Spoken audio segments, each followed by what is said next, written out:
I'm Dr. Scott Lyons, and you're watching or listening to The Gently Used Human. In a world where we're so often encouraged to achieve and excel, what magic unfolds when we lean into our perfectly imperfect selves?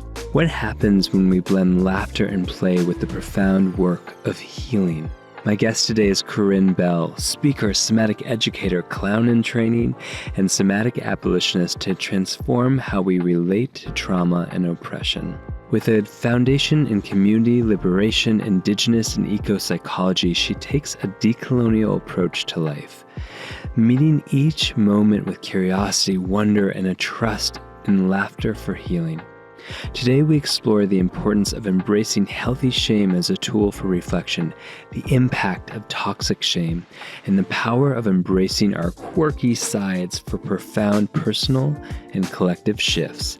Can the serious be seriously fun? Let's find out. Karine Bell! Welcome to The Gently Used Human, my love. Thank you so much. Oh my gosh. I've been desiring for you to be on my little podcast since its incarnation. And I'm so excited to embrace the weird with you today. That sounds good. I feel like you are an embodied entity. An embodied weirdo. Let's be real. You are an embodied weirdo. And you allow that to come out in other people. That's a really generous thing to say, actually. I wish I could say that I felt that I was totally at ease with being my weird self in front of people. And I think for sure, you know, with my family, with my friends, it's a lot easier to let the weird out, especially with people who are just as weird or at least can catch the bug. Yeah. Right? It can be a lot of fun. But, you know, I'm still working on what it means to really embrace that in a very public way. And I feel like this could go in a lot of different directions, but I would like to first start by acknowledging how weird this is in a way, to be having this like casual kitchen table conversation with lights and cameras and microphones, right? Yeah. It already adds a dimension that is kind of rather strange and artificial. Yeah. And yeah, you know, I know you and I were talking a little bit. Way to reveal the fourth wall. I know, but I think that's the thing, though. I'm so interested in revealing it because I think it's a very, I don't know. I can't obviously speak for everyone who has this experience, and I'm sure the more you do it, the more you get used to it being around. And at the same time, every single time I press record in a conversation with someone, something changes. Yeah. And like, I'm not trying to make it change. I don't want it necessarily to change, but there's another presence in the room. Yeah. And so I just love the opportunity just to name it. It's there. I mean, I think if we don't name something, then it's just, I mean, it's truly the weight of the elephant in the room, and that just lingers. Yeah, totally. It absolutely does. And you're trying to act another, here, this is me. You're trying to like act a certain way. Yeah. Even though there's video cameras and, you know, and we're further apart than, this is the furthest apart we've ever been. This is like 3 feet. Of course, Zoom allows greater distances than this. But when we're hanging out in person, it's like, that's true. It's a bigger distance than actually I feel that it's comfortable. It's true. Like if you're sitting at someone's kitchen table, you're probably a lot closer. Or there's, I don't know, there's just other things that you're maybe doing while you're like conversing at the table. It's interesting. Yeah. And it's not good or bad, but it's just like it adds a different element to the experience. Well, I'm curious to talk about how we show up. Yeah. Right? In a space, like, so let's say there's this fourth wall. What did you call it, a fourth wall? Yeah, is that a thing? Yeah, it's like a Chekhov thing. Or, there you go. Yeah, or Stanislavski. One of those acting dudes from back in the day. Oh. Yeah, where they were all about like taking down the fourth wall so the audience, it's like a wink wink, like the actors know the audience is there, etc. Oh, that's interesting. So it's not just like we're observing, it's like we're a part of. Yeah, that makes a lot of sense to me. Yeah. So it's not like it's not like just a spectacle then, right? Yeah. Where it's only a one-sided experience of being witnessed. Yeah, because I mean, like on a podcast, like you're on the outside often listening in to a conversation, as opposed to if we turn to it and we go, hey, listeners. Yeah, it's like winking at the camera during a movie or something. Yeah, winking at the camera during the movie. It's like, hey, listeners, how are you feeling right now? You're in on this too. You're in on this too. Yeah. Maybe you want to embrace your weird. That's very time travel-y, trippy. Like, you know what I mean? To imagine people listening in the future. In the future now, but yet they're still interacting with us in some way. Yeah. Whoa. Non-linear time. We did not eat mushrooms before this episode. I just want to be clear. Oh, wait, I didn't. Speak for yourself. I'm joking. I am joking. Wink. I love how you're looking at the camera and winking. I was like, who are you winking at? I'm over here. Fourth wall. Got to bring it in. What an interesting way to start a podcast, especially one that is, focused. Maybe we're going to talk about a lot of different things, I know, but you and I talk a lot about somatics, and that's kind of the world that we're coming in from. But I feel like this all kind of leans towards that embrace of our full humanity and like authenticity. And this is real. This is like as real as it gets, like identifying the fourth wall and acknowledging its influence and all of the things that kind of constitute the moment and showing up in the moment as authentically as we can be. And, something that I've been thinking quite a lot about, especially as I am, reaching an age and coming into an experience of perimenopause. Mm-hmm. And I can no longer reliably say like what'll be my like coherent days and what'll be my kind of less coherent days. I think with the fluctuating hormones and just, a lot of the transitional things that happen around this time, I find myself having a lot of days where I just can't string words together. I've had more migraines in the last couple of years, and of course, as someone who I know knows about the migraine experience, when you're in that experience, part of me thinks like, well, those are just days where, I should just be in bed and I shouldn't be recording a podcast. And at the same time, there's something so beautiful to me about an ability to show up regardless of how you're showing up, in my lack of words and my lack of coherence and my lack of clarity, in my confusion. There's a real risk in that gesture that I find so intriguing right now because I'm so in it all of the time. Yeah. There are days where I just don't feel like I have it. Yeah. And it can be scary then to enter into a space and realize you don't know what you're doing. You don't know what you're saying. You're like, honestly, today, I don't even know if I know who I am. And yet here I am. Yeah. And like, how do we meet each other in that experience? Yeah. Has that showed up recently where it's like, so the head nod in the... Oh, totally. Yeah. I would say it shows up more so than not lately because I think just, like I said, there are just some, I think, life hormonal changes, whatever you want to, kind of hang it on. Yeah. Things that shift and, just happen. And I think it's important to begin to probe this idea that we're supposed to be consistently the same way all the time. And I know that many people in many spaces are probing that. And there is a kind of a decoloniality in thinking like that there's some ideal personhood that we should be showing up as all the time, that we're failing over and over again to show up as, right? And I hope in that failure, we're actually able to reframe what we're doing and consider the fact that we have this really, this undue pressure to kind of almost perform a normalcy, whatever the hell that means. You know what I mean? Yeah. And so to embrace it is really an invitation to everyone else. Yeah. Like, be who you are, be confused. Have no clue. Have no effing clue what you're doing right now, what direction you're going to go in, what tomorrow's going to bring or not bring. I don't know. That sounds terrifying. And thank you for saying that. It really does. Like, it makes me nervous. And I'm like, whoa, that doesn't hit my perfectionist button. Perfectionist button. And I know we're getting into perfectionism today as we enter into the world of shame, but like, shit, like that's terrifying.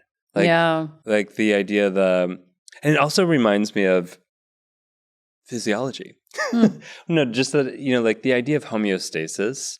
Like there's a pop conception of homeostasis that it's like there's a succinct point in your entire physiology that it's like if you're at this point, then everything aligns. There's the optimal energy, the optimal expenditure of hormones, there's the optimal attention, there's the optimal everything for adapting and functioning. And that's actually not true. It's actually this very wide range that is optimal. And we fluctuate constantly within it. And when we go outside of that range or that window is where we come into some challenges.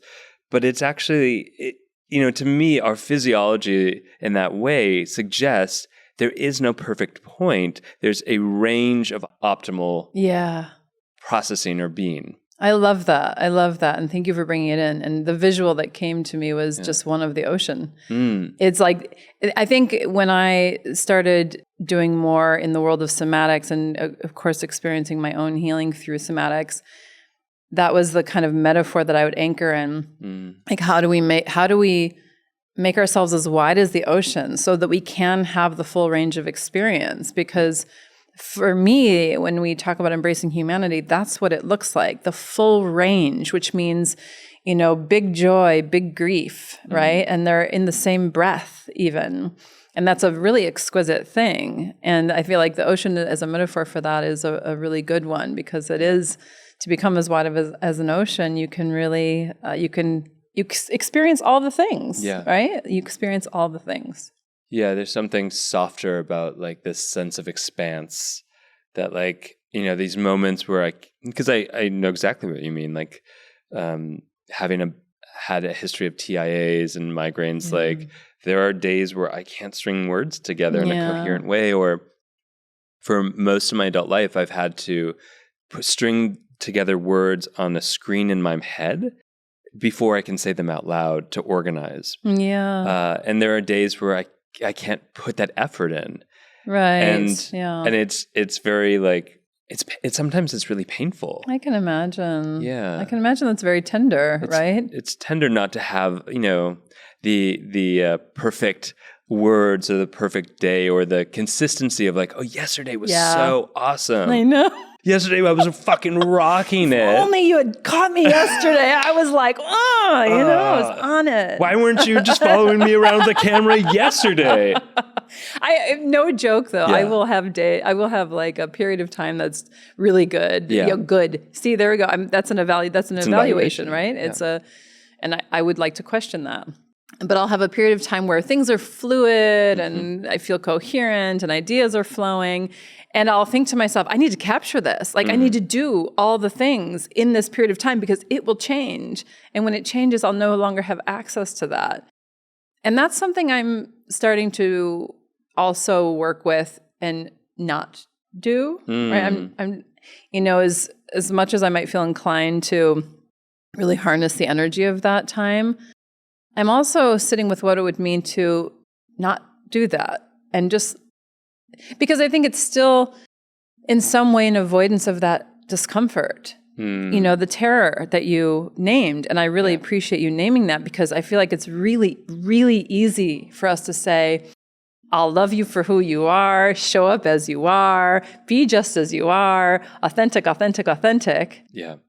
And to actually, it's easy when you're feeling good. Yeah.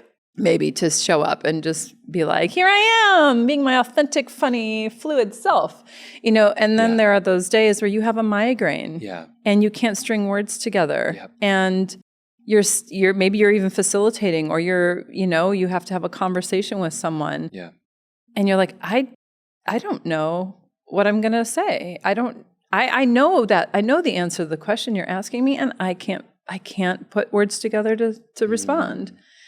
Now, how do we show up in that moment?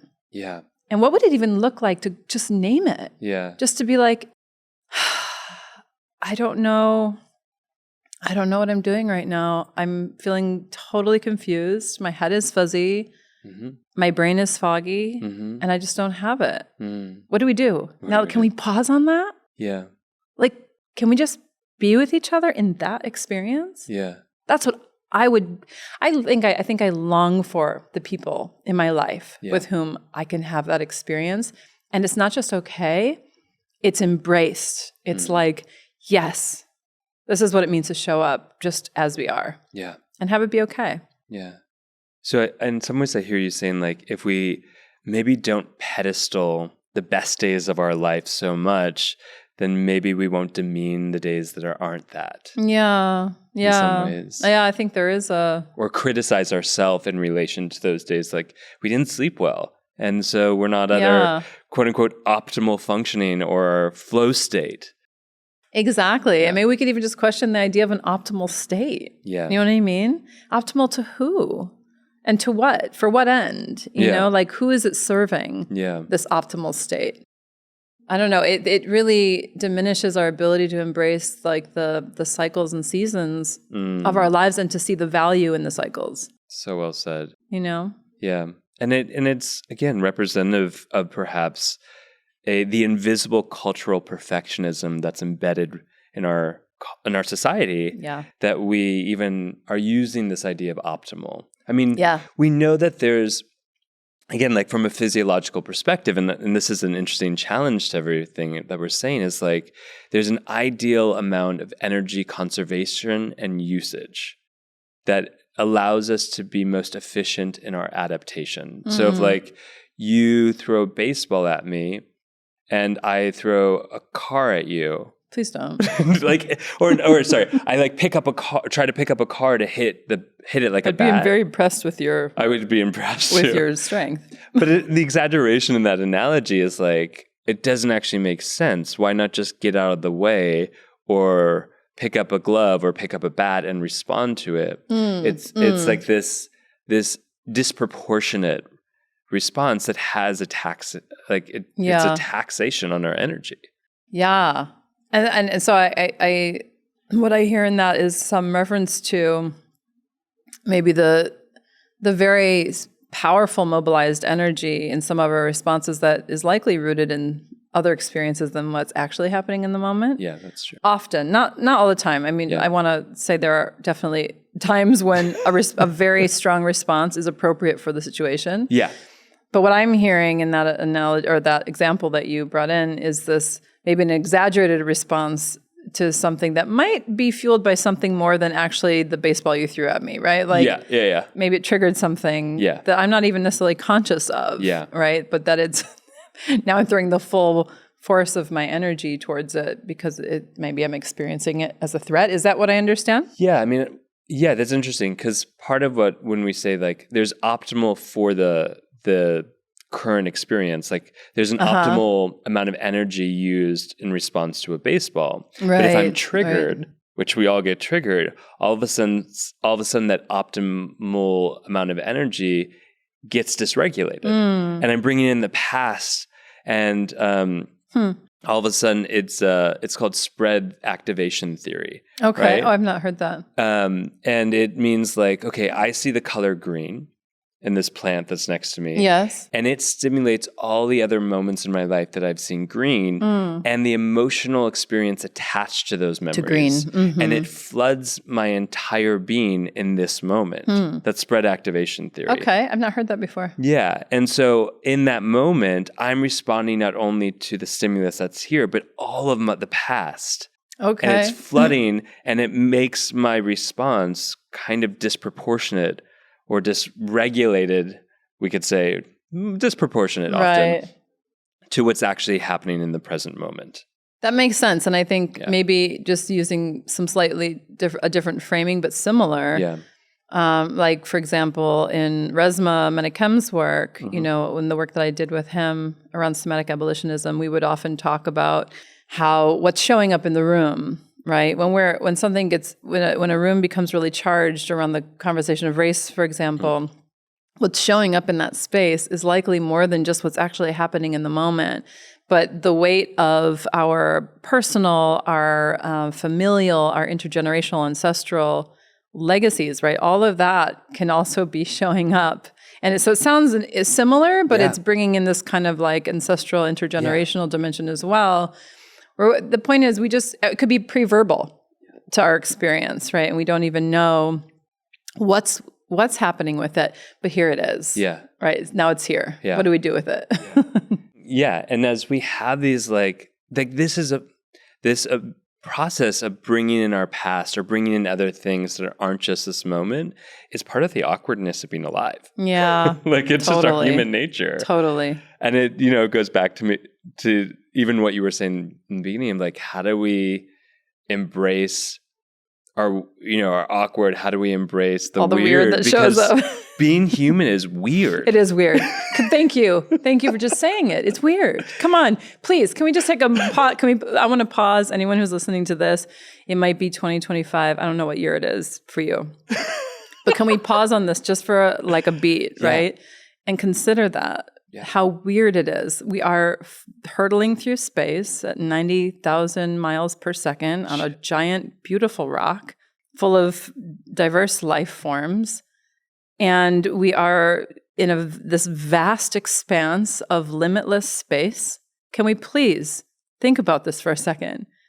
When you look up into the night sky, you're not just looking at individual stars, you're sometimes looking at galaxies or clusters of galaxies. And within each one of those clusters are galaxies with hundreds of billions of stars. Listen, y'all, this is fucked up. There's no getting around it. It's weird. It's weird. I mean, and it doesn't take plants to even get you there if you just stop and pause for a second and consider. That's the cosmic perspective to me. Anytime I think about the cosmos, that's where my head goes. And I think it is something that actually does facilitate that embrace of the weird because listen. When you zoom out that far, you realize anything's possible. Yeah. I mean, thank you for saying that. And it is if the awe is weird. When you have that experience of awe, which is that great expanse that takes you over and you feel something bigger than yourself. Yeah.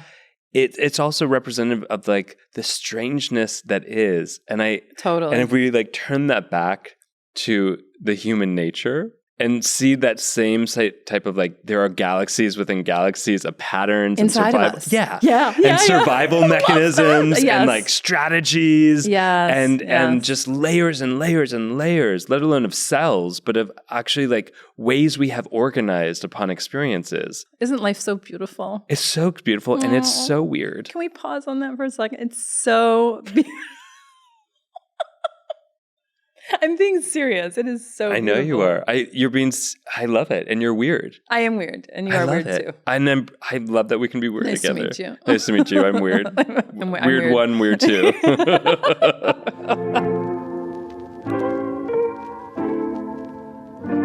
I want to take a moment to give a loud shout out to the Embody Lab, which is one of the most incredible resources for body-based and somatic therapies. This show is all about healing, and the Embody Lab does exactly that. Whether you're on your own journey of transformation and discovery, or enhancing your skill sets in your career as a coach or a therapist, a body worker, or really any career where you are supporting other gently used humans, the Embody Lab is your place for deep, inspiring, and impactful workshops, certificates, masterclasses, and an incredible community of like-minded folks. I love the Embody Lab, and so do so many other people that call it a platform to come home to over and over again. The Embody Lab is giving my listeners an exclusive offer, a one-time 10% off code to enhance your embodied well-being. All you have to do is go to theembodylab.com and use the code GentlyUse10 at checkout.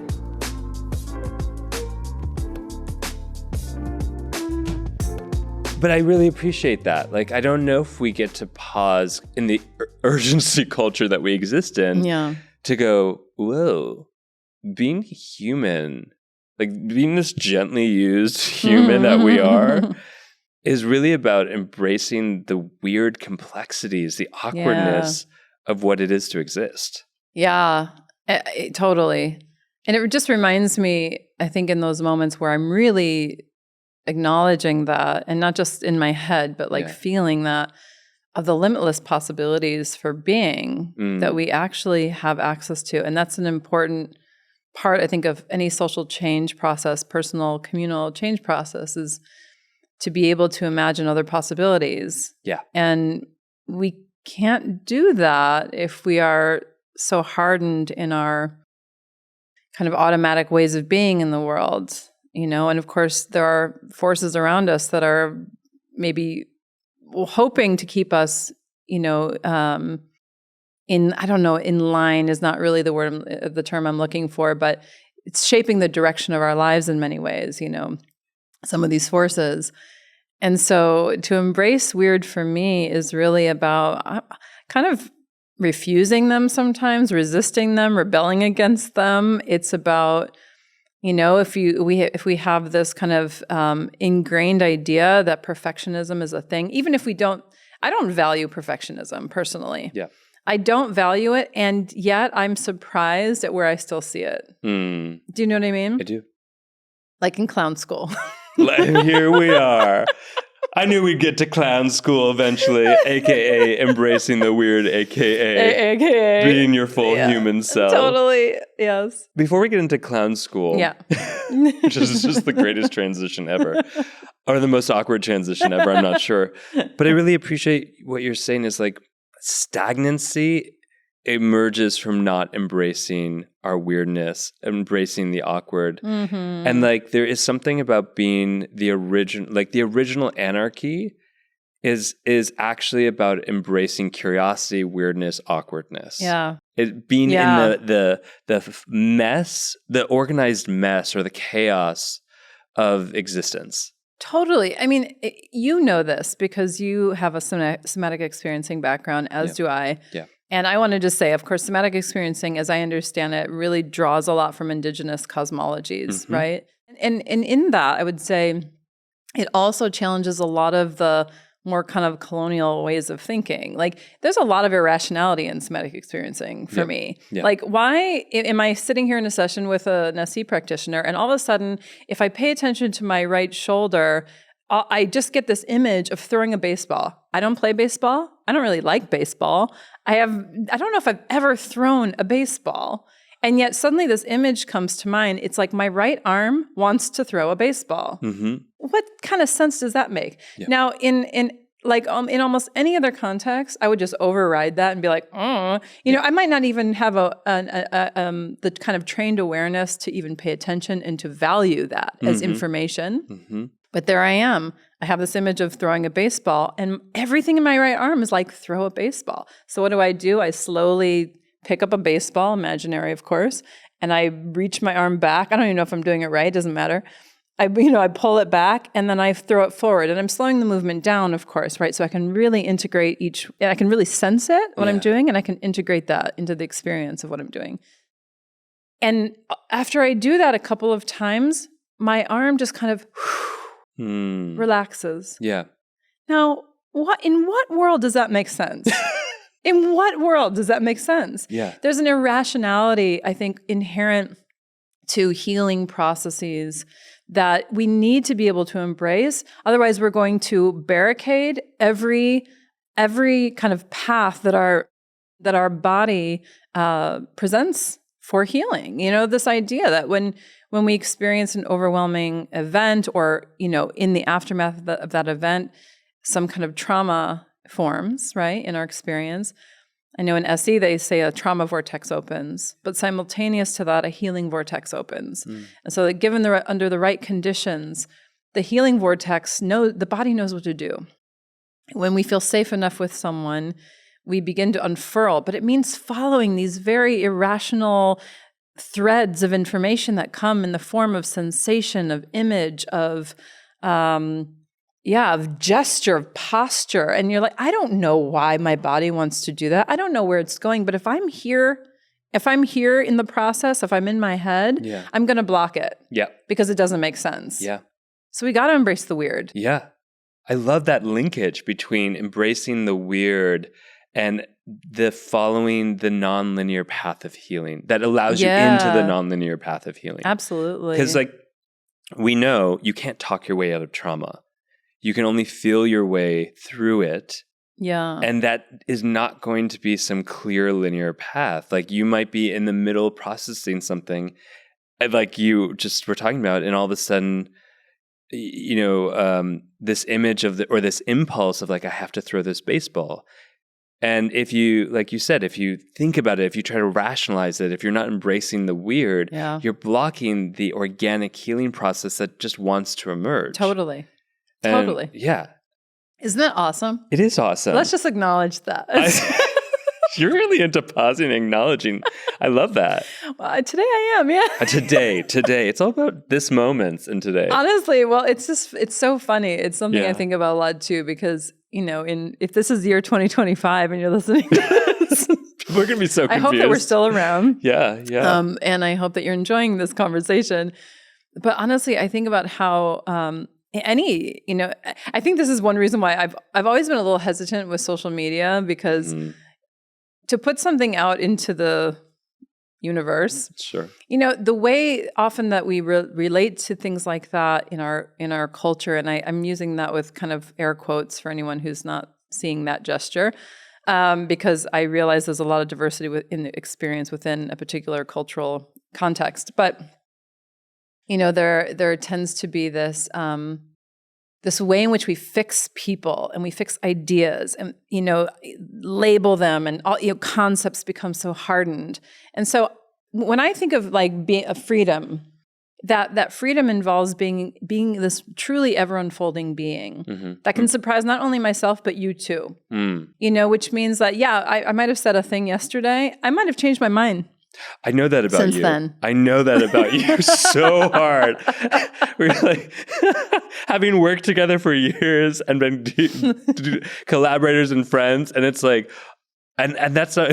Sorry to interrupt I would make the worst politician, by the way, because not that I would flip flop on issues. It's nothing like that, but I want to be able to change my mind. Yeah, I think you're steadfast to flexibility.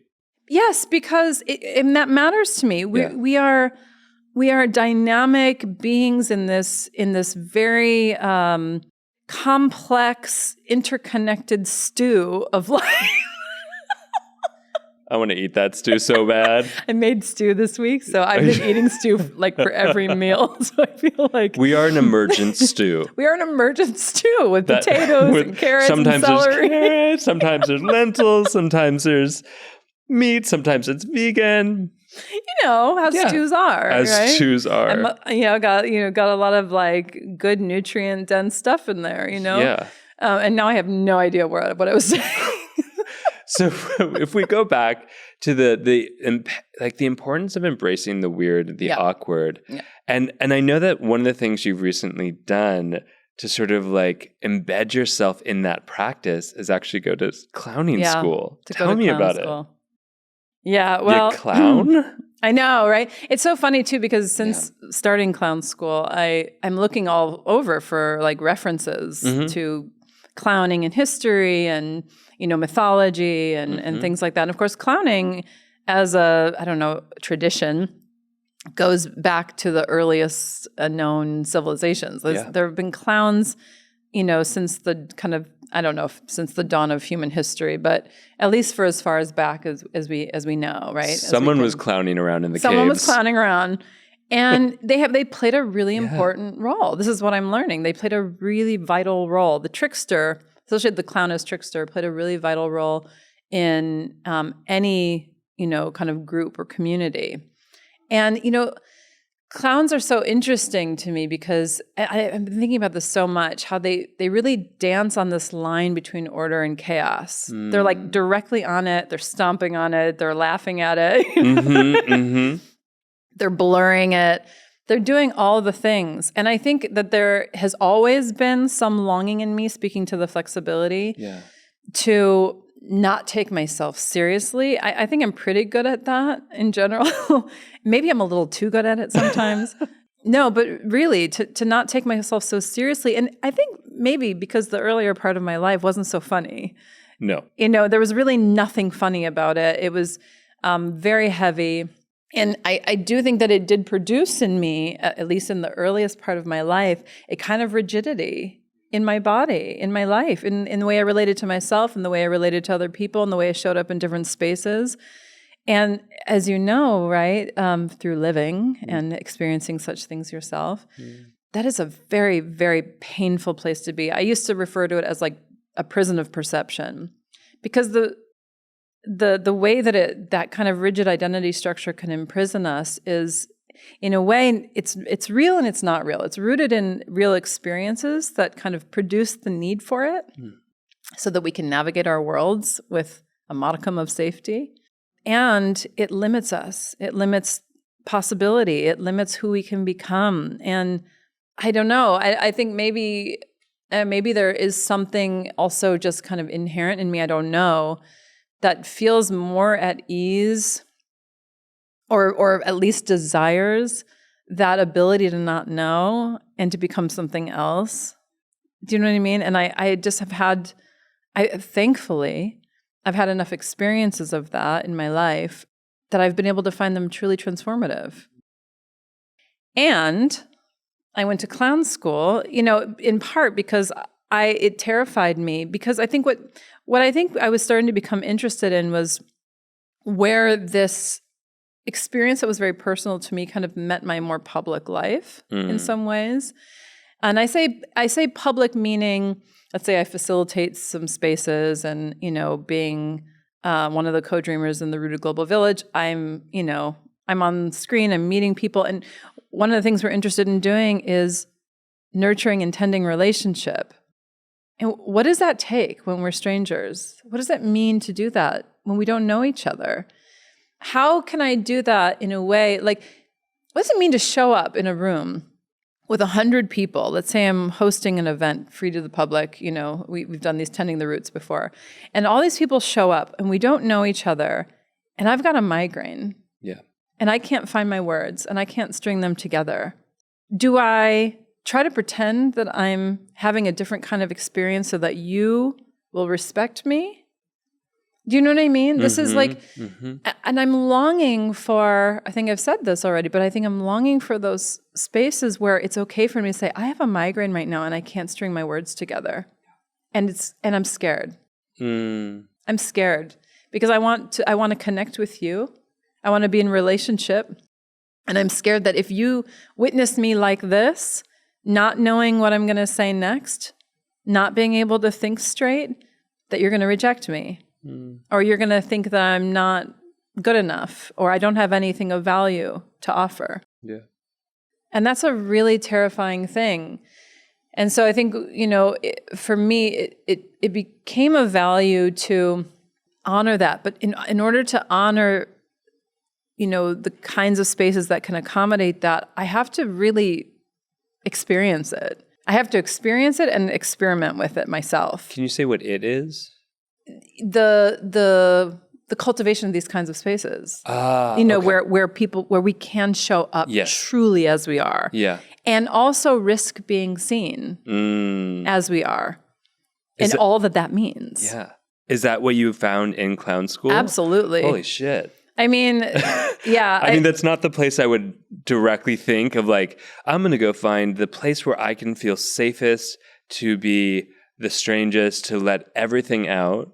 But that's to risk it. To risk right? it. Wow. To really take the risk and look like a fool. Oh. Wow. To look ridiculous. Yeah. To look like a fool, to not know what you're doing. I mean, it's hilarious because I think the teacher of this clown school is one of the funniest humans that I've met. Yeah. And we'll do these practices together where we have like maybe 30 people in the class, and we'll all be separated into groups of 5. And then our task is we have 10 minutes to come up with a march, right? Okay. And the march is like, it changes all the time, like what the kind of rules of the march are. And I say rules again in quotations because it's hilarious. these rules are kind of, you're set up to fail. Let's put it that way. These are like guidelines? Yeah, they're kind of guidelines. So you have to do a march, and there's 5 of you, and you have to end with a nursery rhyme, and you have to perform the nursery rhyme or something like that, right? So you have 10 minutes together, and you're, then in the beginning, I'm frantic, and I'm like, okay, so what's a nursery rhyme? I can't remember a nursery rhyme. What's a nursery rhyme? Yeah. The hilarity of it is that, some of the funniest moments or some of the most tender, compassion-inducing moments are the moments where someone has no idea, they're totally out of sync with the rest of the group, or or they say or they do something that is just so over the top and ridiculous and clearly a violation of the rules. Yeah. And those are the best moments. Yeah. Because that's when something is revealed that you didn't see before, right? And that's where like humanity, I feel like, truly lives in those moments. And I found myself in the very beginning, very much going into performance mode, which really surprised me because I didn't consider myself a performer. It was kind of one of the questions in the beginning, like, who are the performers? Who are, and of course there's always actors in the group. Yeah. But there are like maybe a handful of us that are like, I'm not a performer at all. And then you're like, oh shit. Yeah. Exactly. And then you find yourself performing and you're like, oh my God, I didn't realize how scary it was for me to actually show up not knowing. Oh, so performing in this context is like the veil. Or exactly. Like exactly. Okay. It's the part of me that thinks I need to adhere to some expectation of what this is supposed to look like. We all know that shit. We all know that. Oh, fuck. We all know that. I mean, yeah. I think we can all, even if we're listening in 2025. That's the key here, that's the key folks. here. Know that what it is to some degree, or maybe don't know that we're doing it to some degree of that performing or overperforming. Yeah. That's sort of putting on the mask to adhere to somebody else's desires or needs or protect something in us from truly being seen, even though we want it to be seen. Isn't that so interesting too? One thing about clown school that I found really interesting was that when you begin, you're not, you're told you're not allowed any makeup, and no clown makeup, no clown disguises, no nose, no. And at first I was like, oh, that's interesting, but we're doing clowning. Why wouldn't we just have all the clown stuff? Yeah. And not that I wanted it or didn't want it. It was just a curiosity for me. And then I realized it would also be very easy to hide behind that mask. Like you're really taking your time to become the clown, but to become the clown is not to hide. It's quite the opposite. It's quite the opposite. What is it then?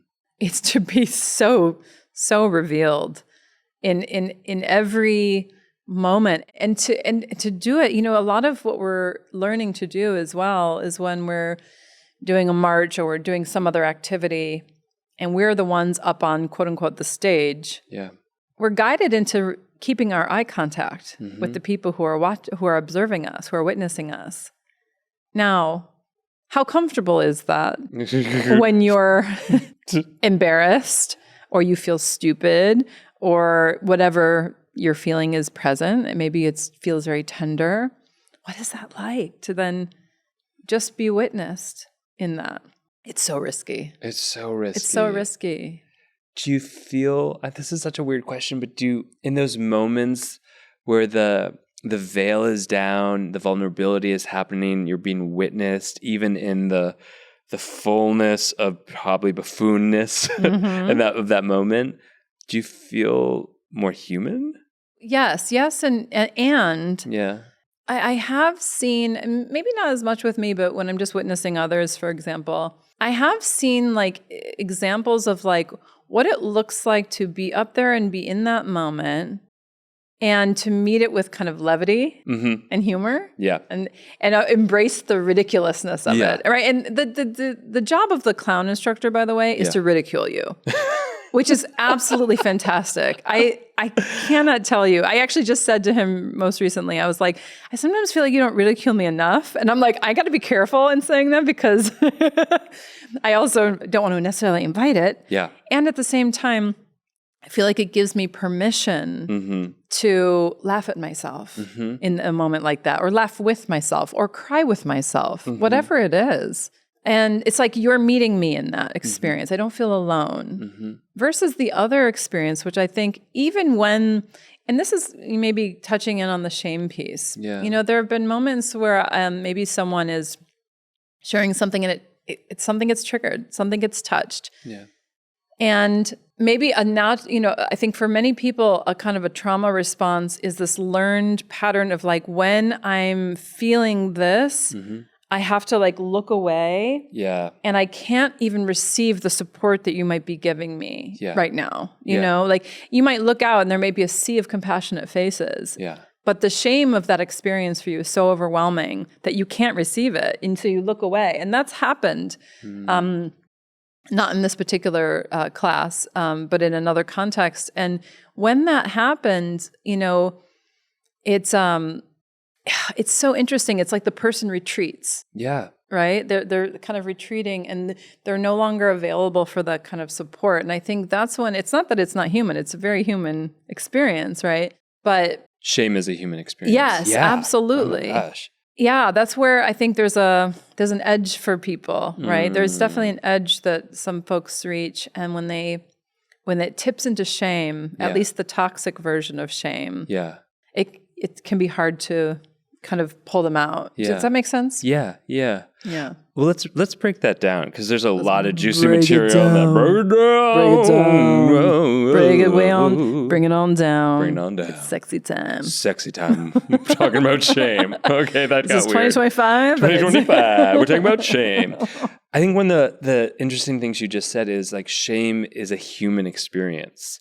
And I think that we can slow that down, because there's something so substantial in knowing that. Yeah. Because often we might think of like, oh, we are shamed or we experience shame, but like to slow down and recognize, and I've heard you say this before, is that we are evolutionarily designed, we are wired to experience shame, which means it has some type of value or purpose in our human experience. Totally.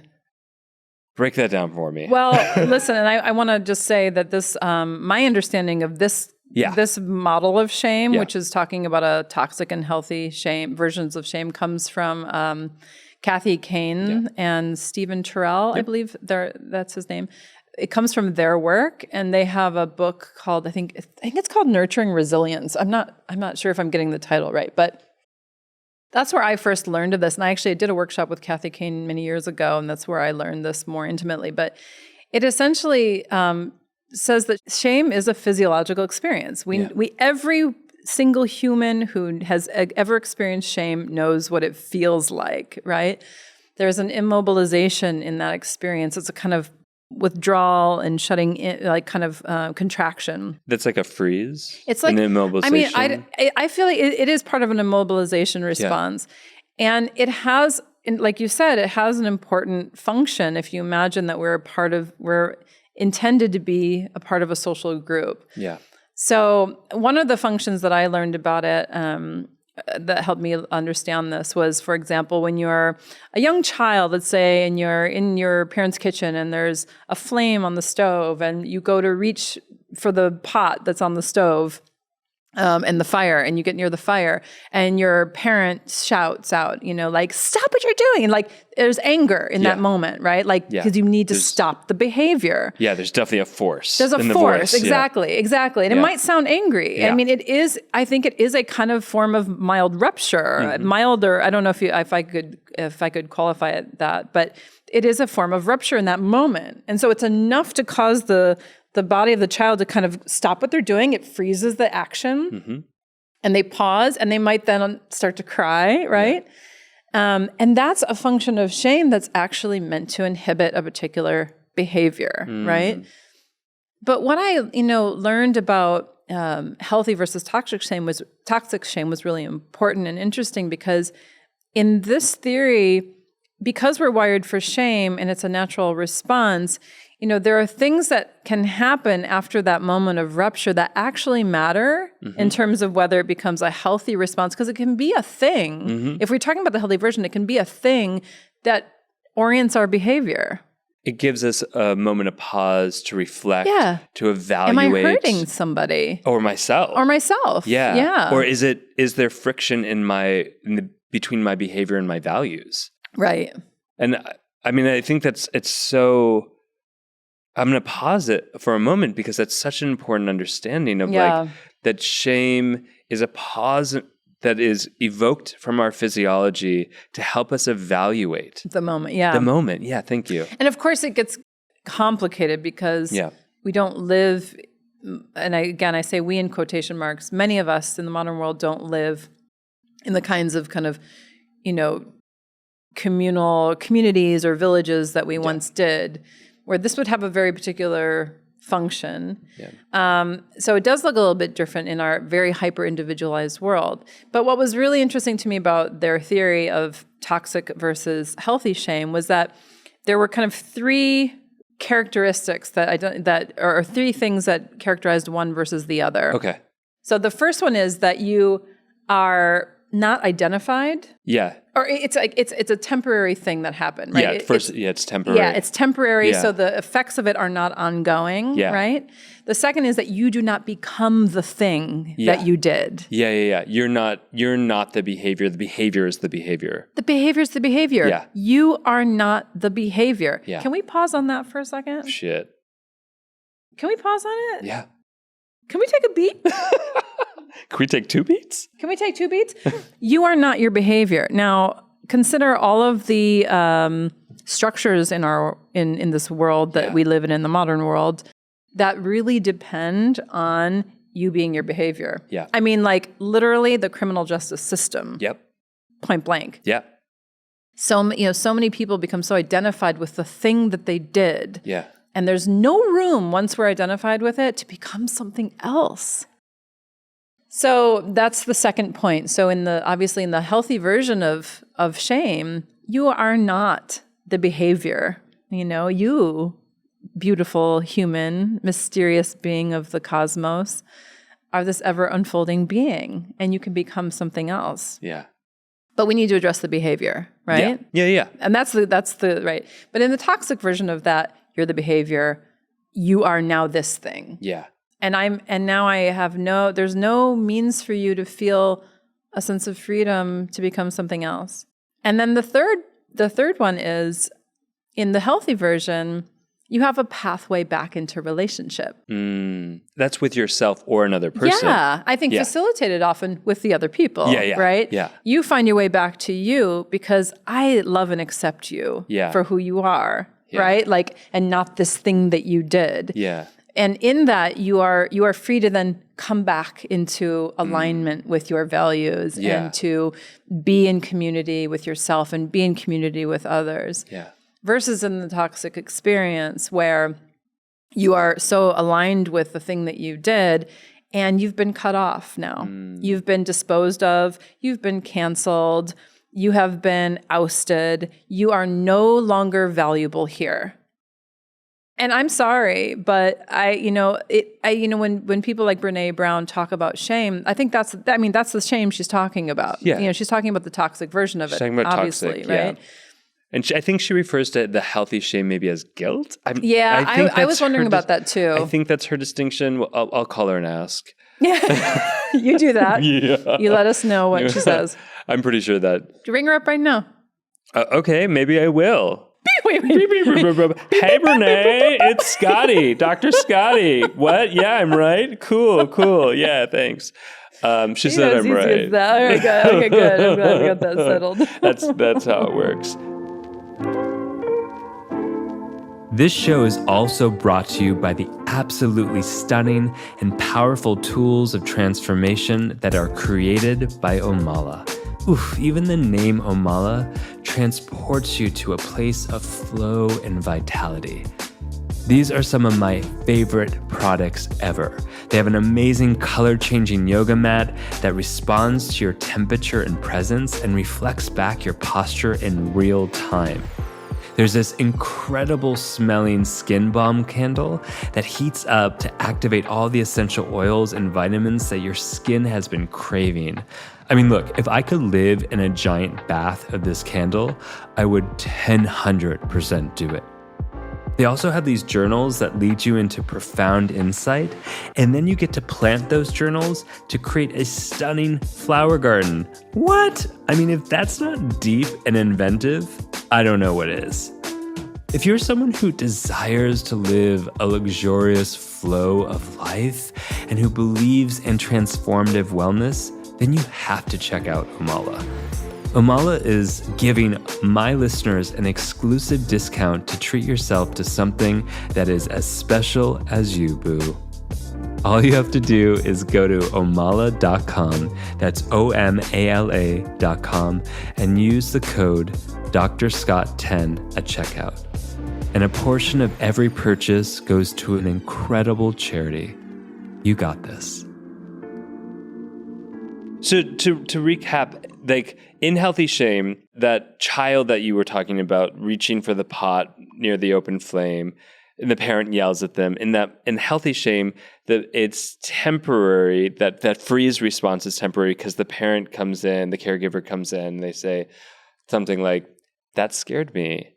Right. And I love you so much. I just didn't want you to get hurt. I just didn't want you to get hurt. I love you and I didn't want to get hurt. Yeah. I mean, there's a great video. I think Peter Levine actually showed this video in some group thing I was in with him. And it's this little boy and he is reaching for a potted plant. He's maybe a toddler, right? So he's very little, but there's this big potted plant on a table right in front of him. Have you seen this video? No. It says, I think it's called Grandpa Says No, and it's on it's on YouTube if you're curious. Yeah. It's very short. It's really not all that fascinating. I can probably describe it just fine. But he tries to reach for this plant, almost knocking it over on his head, and right, that would hurt him. So you hear this sort of disembodied voice from somewhere in the room yell at the little boy, like, "Stop what you're doing, stop that." The little boy does the shame thing. So he freezes, right? His hands kind of midair. And then he kind of like turns around to look towards his grandpa and like contracts, right? His body kind of folds in a little bit and his face gets all squishy and he's going to cry. And then right behind it, you hear his grandfather's voice say, "Oh, we should have moved that plant. It's okay," in this really comforting tone, just to reassure him that he's all right, and he's just loved and he was just being looked out for. And that's a critical exchange. Yeah. Because it seems so small. I can't tell you, Scott, how many times I'm watching TV or films, and maybe just because I'm in this world and because I'm so focused on it as a parent myself, these very small, seemingly small moments in our lives, relational moments that actually mean so much, especially when they're cumulative, right? And they just add to this kind of bucket of experience over time, that every time I do this, what I'm met with is not this kind of response. It's not even just the response that tells me, "Oh, there's a reason why I yelled at you just now, and I'm sorry. I love you, and I just want you to know that I want you to be safe." Yeah. You know what I mean? Maybe it was as innocent as that, but of course there are other, people who have grown up in contexts that were very shaming. Oh, yeah. And didn't even, there wouldn't have been a really good explanation for it other than the fact that maybe the parents were also carrying a lot into the role of parenting. Carrying a lot of their own trauma. Their own trauma that was unresolved, unmetabolized, right? And that comes through, it filters through into the relationship with the children. Yeah. And in those moments, that's where it bleeds into something that what you're calling toxic shame, where it's like there's never the bridge back into relationship. That kid, and the parent might even reinforce it later, like the child comes out and they go, "Why do you have to be so dumb?" Yeah. You're just a dummy. You're just dumb. And the child internalizes it. And there's never a moment for the freeze to melt back into flow or movement in the physiology. Yeah. And so the freeze, I guess, in toxic shame stays there. Yeah. Yeah. And the internalization or the script that comes with it of like, I'm a dummy, gets melted into it. Yeah. So it's the weight and the pain and the ache of the shame and the scripts, the mind scripts that come with it. Yeah. And then add to that, the whole cultural dimension. Oh, yeah. I mean, just in terms of what it means to be, educated in like a public school system or whatever. Yeah. It doesn't have to be public or private, but in a very kind of modern educational context. Yeah. And you're also getting the force of that often through that experience. It's not just with caregivers. It's not. It's not. Absolutely. It's reinforced in many ways in many different contexts. And I think that's what's really important. Yeah. And that's why when we talk about healing from these things, we're not just talking about the personal and the familial, we're also talking about the cultural and the structural things that we need to actually address. Because even in the parenting example, like one of the things that I was meditating on a lot as a new parent, and at first I experienced a lot of shame. Yeah. Because after my daughter was born, I had a breakdown of epic proportions. It was one of the most difficult times in my life. And there was a lot contributing to it, right? There were hormonal things. There were so many things. And I know now, in retrospect, that a lot of it was related to my own past trauma coming forward and things that I think one of the things I was most terrified of was not being able to provide my children. Like I didn't know what it meant at the time. I would find myself pacing sometimes, and I would be saying things like, I just don't know if I can do this. Like, I don't know if I can do this. And when I knew enough to know that I didn't mean changing diapers and feeding the child, right? Yeah. Clearly that was okay for me. Yeah. I knew that I was alluding to something far deeper that we're touching on right now. What does it actually mean to create the conditions for a child to thrive in this world? And I couldn't articulate that at the time, but my heart was kind of breaking because I wanted it so much, and I was so afraid of what might come through me and be passed on to my children unconsciously. And so, there was a great deal of time that I spent meditating on that. And I first had to kind of travel through some shame, around all the ways that I felt like I was failing in the beginning of that experience because I was struggling so much.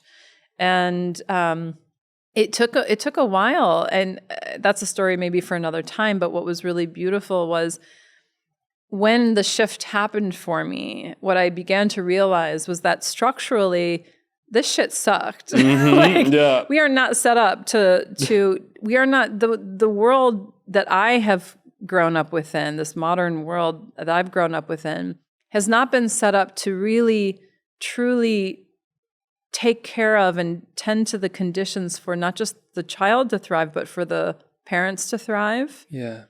I mean, the U.S. is a particular asshole in this regard. Really, y'all. Is this 2025? I mean, compared Have to we fixed this yet? Compared to Switzerland or Sweden. I mean, don't get me started on Switzerland. I know. I've got some things to say about Switzerland. They're not all nice. I'm sorry. I love you, Switzerland, in some ways. No, okay, 2025. I might have changed my mind. Yeah. Okay. Seriously though, but some of the ways, even there have been whole industries and experts that have grown up around developing coping strategies for a structure that doesn't support us. Yep. Yeah. And it's crap.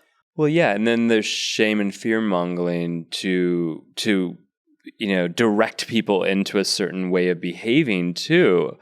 And that has ramifications that are so significant. Yeah, for sure. There are religious institutions that have been built around this way of controlling chaos through fear and shame. Yes. Oh, controlling chaos.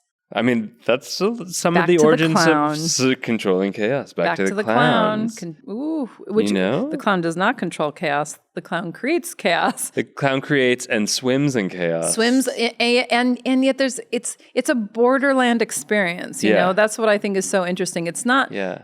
I don't know. I'm speaking about it, and I'm still kind of in the process of understanding it myself. But so I don't want to speak as an expert. I am not an expert at clowning. Maybe they shape chaos.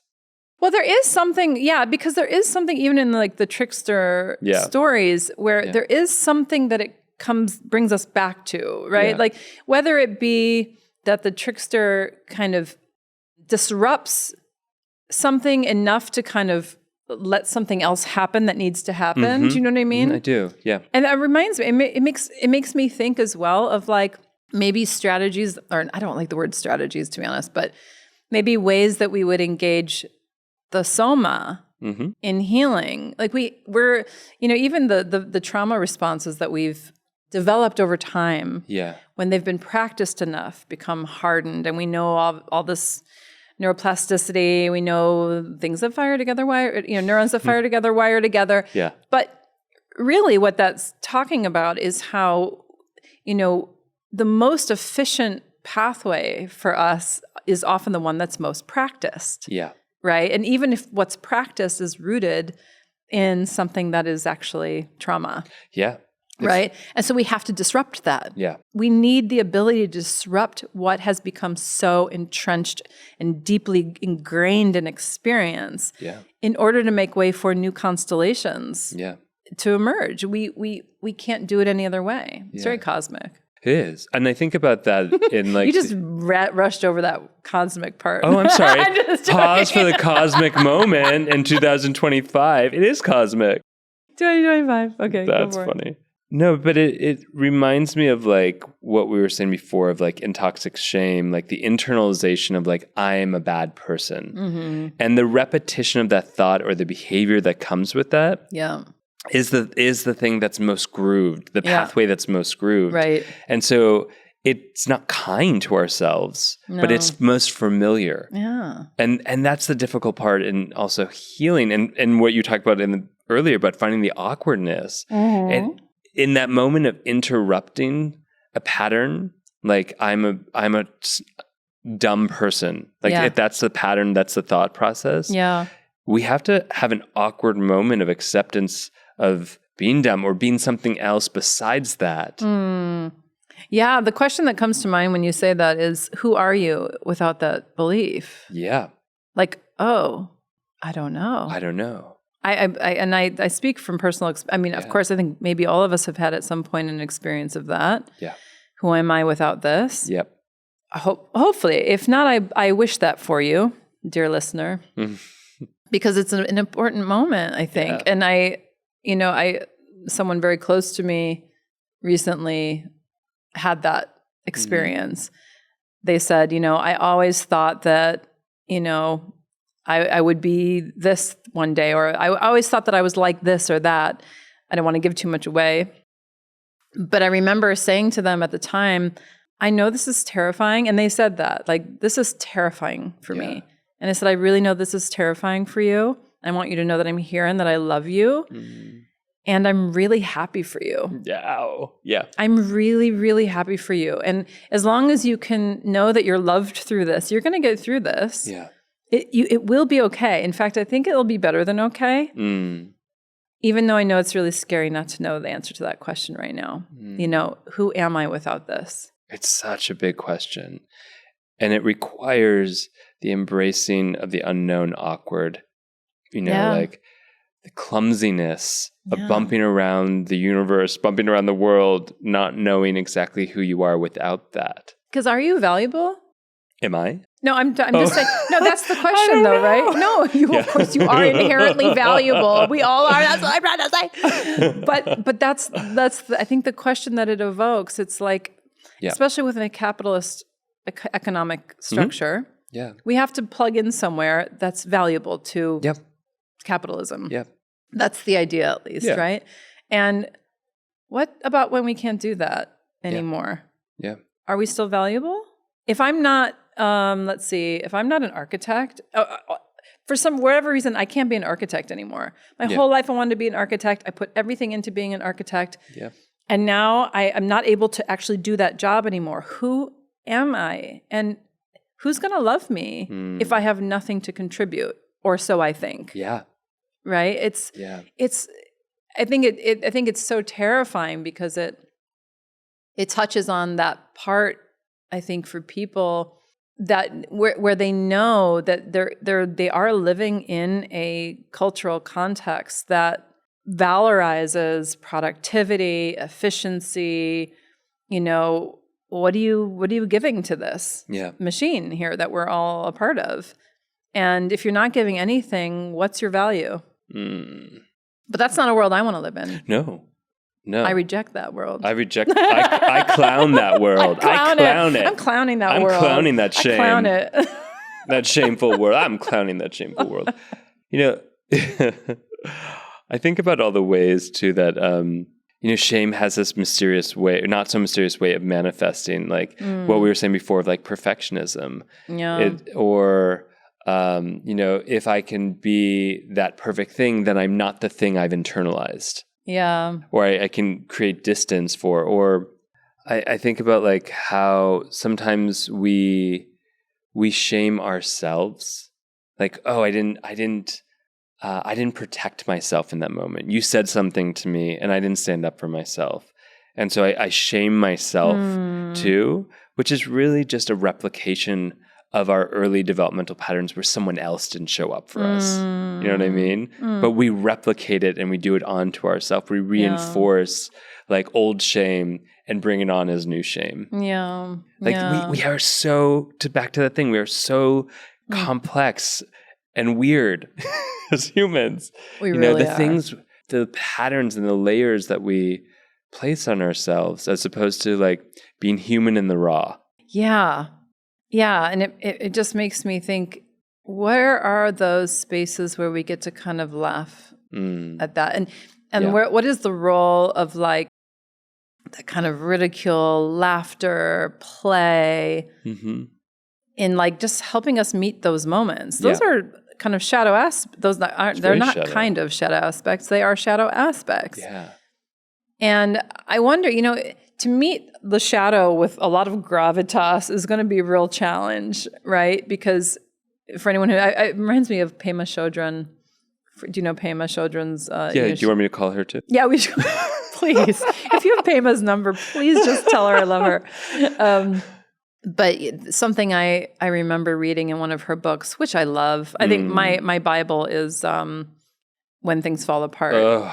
It's the most dog-eared, tattered, scribbled-in book I own, and I love it so much. But I don't know, I think it's in that book, but it's in one of her books where she talks about just the importance of meeting ourselves in like moments of meditation with some levity and lightness and even some laughter, some humor. Yeah. Because if we don't, we're going to become so serious. We're going to literally make a hole in this earth. Yeah. An indent in the earth. We're going to become so heavy and so burdened by the things we're carrying. Yeah. So to interject into that experience some play and laughter and do it in the context of people who are doing it with you, because guess what? They're human too. Yeah. And we've got this very similar struggles. Even if I'm not talking about like how we're impacted by the world or structures, but we all have physiologies that are impacted by shame and experiences that are overwhelming to us. And we need such spaces. We need such spaces to be able to meet those shadow aspects with some laughter. Yeah. Be like, oh, you're here again. Yeah. Hi. I feel like you're really dropping one of the medicines of shame.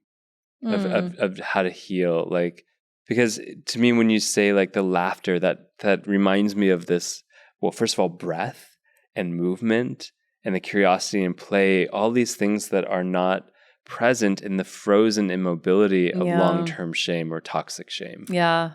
And I can just imagine you in clowning school, like, being seen in this moment that of buffooning of like tripping over yourself, that maybe in the past that might have been like self-shamed or like shame from the outside, where you get to be like actually laugh at it. Yeah.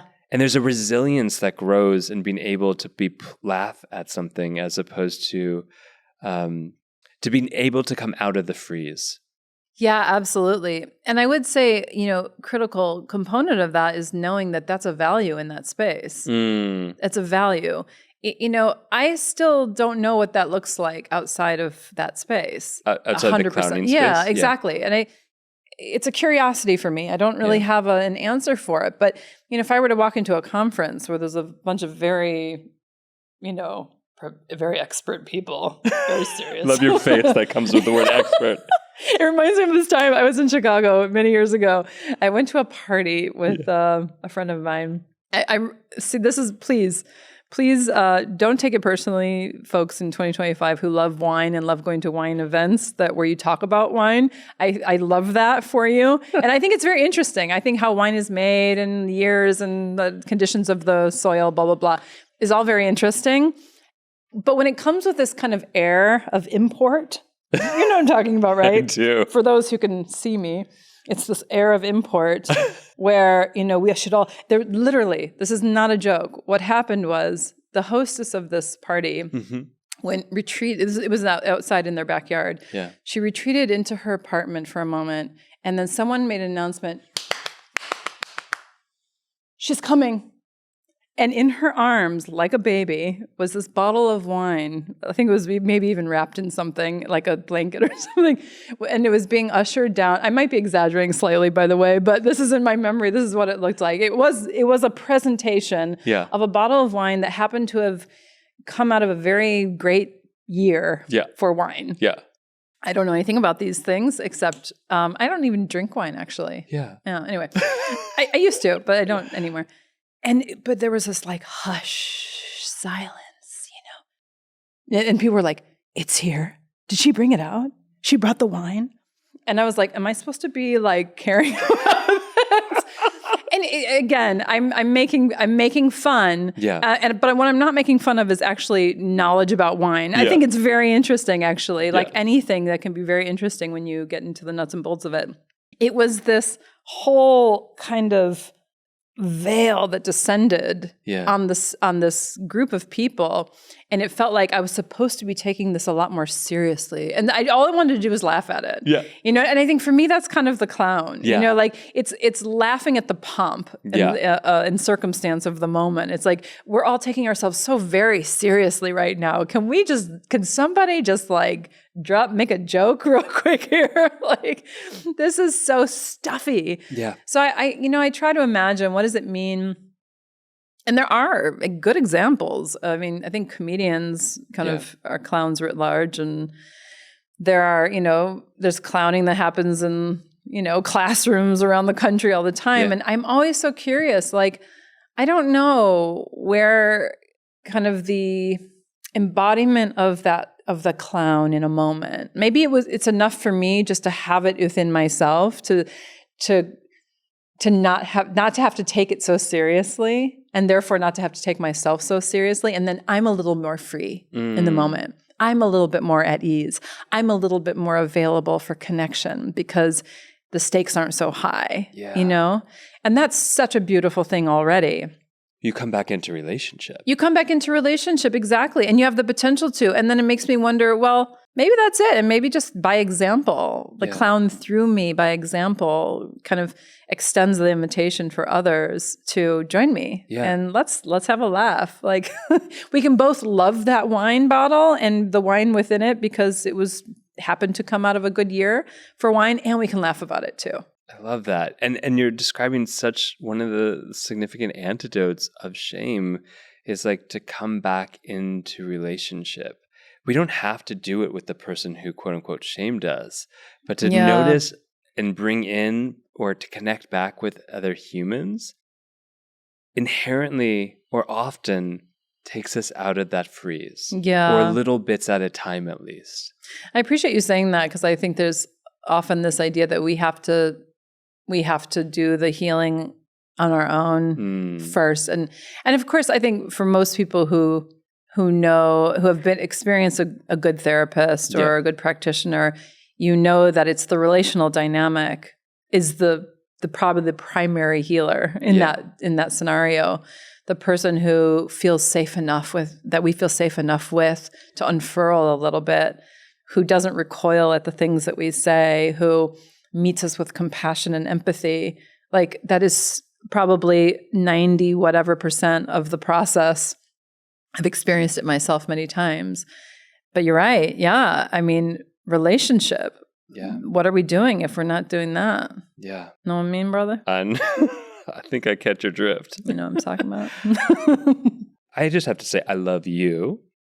And I, like that description right there of that individual who holds the space in the way that like without forcing anyone, really lays the bricks for that bridge for when that person is ready to be seen and heard again, to melt that frozenness of that toxic shame. Like, you have that super skill as a human. Like, I have always experienced that for you. Thank you.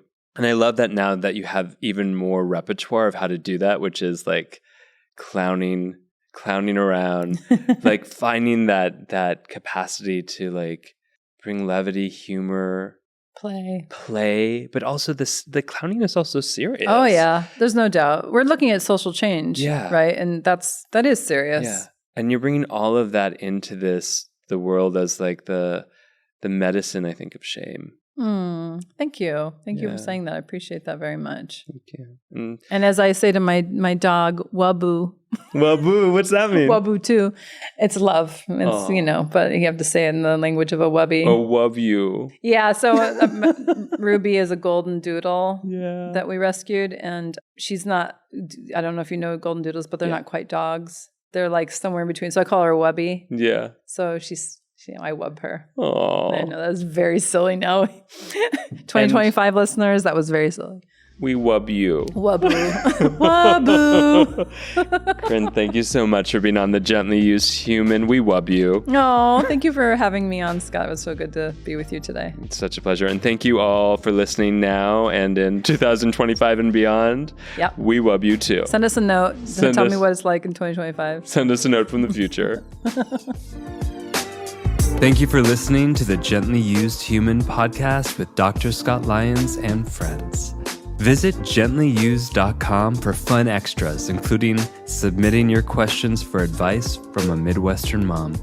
And don't forget to spill the tea and gossip about the show with all your friends and frenemies. And you know what? Show us some love by giving us 5 stars and leaving a review in your favorite apps. This helps us connect with all the other gently used humans out there. Oh, and by the way, you look fierce today.